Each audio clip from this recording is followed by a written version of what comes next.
nation for most of those defectors from UDA in Mount Kenya. To start with, thank you. For the first time, we want Ndindi Nyoro in a position of leadership. We want him to be able to lead something because he's always criticizing things. Now we want him to lead something. And it's good that he's a party leader now. Where we had a problem in DCP because some of these characters who are coming from government, we can't 100% trust them. That becomes a safe abode for them. So tunaomba nyinyi wote, the ones who are leaving UDA today, just go to Ndindi Nyoro's party and stay there. Work with him. You people have a philosophy. You've worked together for some time. You understand each other. You have a camaraderie between yourselves. I keep hearing people saying that he's making a party, I don't know, to split Wolves of the Mountain. He's coming to compete with DCP. Who told you DCP is a mountain party? MCA wa Atuoli sahi, the current MCA for Atuoli in Kakamega huko kwao, is actually a DCP MCA. We have an MCA in Narok.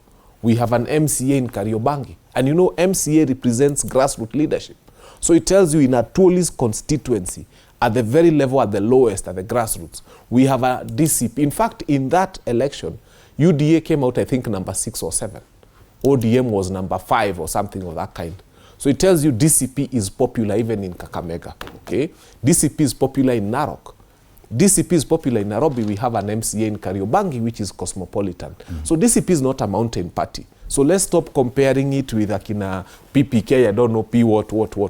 We are a national party. In Emuru Adikir, kwa Kipsigis, we got more than 10,000 votes, which was 38% of the total votes cast. A party that gets 38% of the votes cast somewhere in Rift Valley is not a mountain party, is a national party. Now, I had him, Mr. Advice Mundalo here, say that Ndindi Nyoro is offering solutions. What solutions? Can you imagine, you find someone who is sick, they probably have HIV, and then they're having opportunistic infections. Anaumwa na malaria, akona kikohozi, akona hii. And then you start coming and saying, we are going to treat the malaria in this guy, and then we are going to treat the cough in this guy, and then we are going to treat the homa in this guy. The guy has got a perennial thing which is affecting his body. It's a bigger disease. It's HIV, it's cancer. There's something bigger in him. Ndindi Nyoro does not want to address the mountain. He's telling us how we'll fix education. He's telling us, I had his solutions. I actually watched him. He's telling us how we are going to fix energy. He's telling us how we are going to fix health. But he's not telling us that the biggest problem that has brought us to a place where we are now having to discuss health is William Ruto. He's not telling us that the biggest problem that has brought us to a situation where children now cannot go to school, capitation to school is unavailable, university funding model is ununderstandable. Even to people who have studied, they can't understand the university funding model. So he's giving us fixes.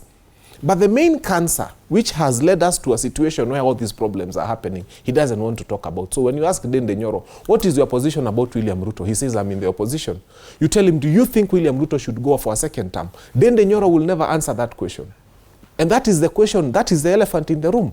Don't tell us, if someone is sick, don't tell us how you'll treat the symptoms. What do you think he meant by saying he's in the opposition? No, you see, when he said he's in the opposition, every other person can be in the opposition. Let me ask, I want Kenyans to do a small experiment right now. Do you know a government blogger? Yes. Now go to the page of that government blogger. Have you ever seen a situation whereby an opposition candidate is being marketed by government bloggers? Now, I just think of one blogger you know who blogs for the state. Go to their page and see what they are writing about Ndindi Nyoro. Can you imagine an opposition candidate who is squarely within opposition, but government bloggers were happy, and even now, they are saying very nice things about him. They are marketing his party. Unajua, sometimes it's good to be wise. Hata nyinyi gava mungeficha white kidogo. Why are you a blog? Kenyans, ingieni kwa simu saa hii. Tafuta one government blogger you know. Kabla delete, muangalie what they have said about Ndindi Nyoro. Fantastic things. They are marketing his party.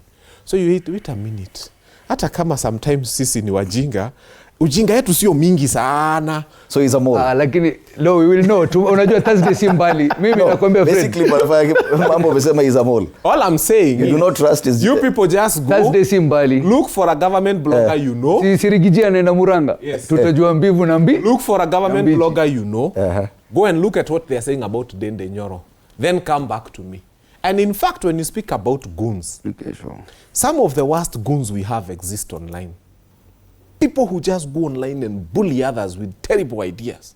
of an administration that should not be seeing the light of day tomorrow. And they tell you how good it is because they are getting 500 shillings or 1,000 shillings for their own pockets.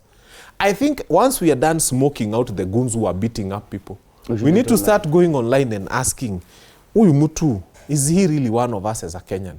Does he go to the same petrol stations we go? Does he live the life we are living?